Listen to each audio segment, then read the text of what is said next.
Night falls upon the old school building, casting long shadows that stretch across the deserted grounds. Shadows creep along the walls, moving as if they have a life of their own, whispering secrets of the past. A cold wind whistles through the empty corridors, carrying with it the faint echoes of forgotten voices. Listen closely. Do you hear the clicking of heels? It's a sound that pierces the silence, sending chills down your spine. They echo in the darkness, a haunting rhythm that sends shivers down your spine, a reminder of a presence that refuses to be forgotten. It is said that Madame Koi wanders these halls, her presence marked by the chilling sound of her red heels, a ghostly figure that haunts the night. She is not a figment of a child's overactive imagination, but a spectral entity that has been seen by many. Madame Koi is real, her legend a terrifying reality that lingers in the minds of those who have encountered her. Her story, passed down through generations of students, is a chilling blend of truth and terror, a tale that has stood the test of time.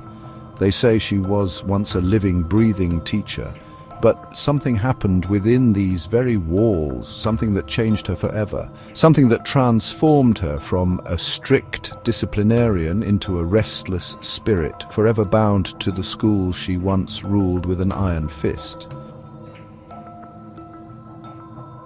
In life, Madame Koi was a formidable figure. She commanded respect, or rather, she demanded it. Her stern gaze could silence a classroom in an instant. Students trembled at the sound of her voice, but it was her shoes that earned her the now infamous nickname. They were a vibrant, fiery red, just like her temper. They clicked and clacked against the hard floors as she patrolled the hallways. Each step was a reminder of her authority, her presence always looming. Students whispered tales of her punishments, her wrath swift and merciless. Little did they know a far more sinister fate awaited her. One night, darkness enveloped the school. A storm raged outside, mimicking the turmoil brewing within its walls. Madame Koi was working late, as she often did, her red heels echoing through the empty corridors. She was consumed by a student's file, a particularly troublesome case that had ignited her temper. Suddenly, a piercing scream sliced through the night. The sound of struggling, of furniture overturning followed. Then silence. The storm outside seemed to pause, holding its breath. The clicking of heels, which had become a morbid metronome, abruptly stopped. The halls fell silent save for the eerie whisper of the wind. Whispers in the dead of night. Days turned into weeks, then months. The once vibrant school now felt like a ghost town, with an eerie silence that hung in the air.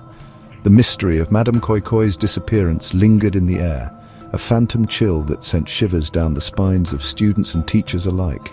Her absence was a void that no one could fill. Some whispered that she had finally snapped, her anger consuming her. They spoke in hushed tones, afraid that even the walls had ears. Others claimed she had simply run away, unable to bear the weight of her own strictness any longer. The rumors were as wild as they were varied. But then the sightings began. Whispers turned into gasps, and fear turned into terror. Students returning to their dormitories late at night reported hearing the distinct click-clack of heels echoing through the halls. The sound was unmistakable and sent chills down their spines. They described catching fleeting glimpses of a shadowy figure at the edge of their vision, always disappearing around the corner before they could get a good look. It was as if she was playing a sinister game of hide-and-seek, and the shoes, they were always red, just like hers. The legend of Madame Koi had come to life, haunting the school with every step.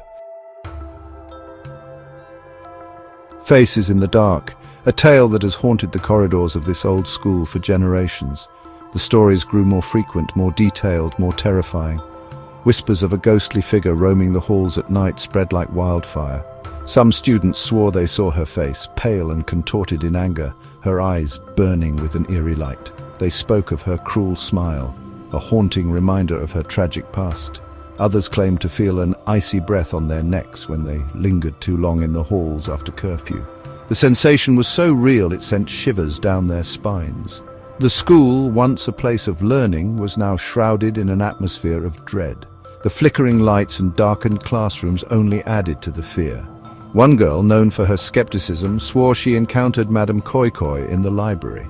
She had always dismissed the stories as mere legends. She described feeling a tap on her shoulder, only to turn and find the book she needed lying open on the table, as if placed there by an unseen hand. The experience left her shaken. She fled the library that night, vowing never to return after dark. The encounter had changed her, and she was no longer the skeptic she once was. Fact or fiction? The legend of Madame Koi Koi continues to haunt the halls of the old school. Is she a real spirit driven by unfinished business or a thirst for revenge? Or is she merely a cautionary tale, a reminder of the price of unchecked anger and the importance of respecting the rules? The truth, like the echoes of her red heels in the desolate hallways, remains elusive. But one thing is certain: the next time you find yourself walking alone at night, listen closely. You might just hear the chilling click-clack that heralds the presence of Madame Koi Koi.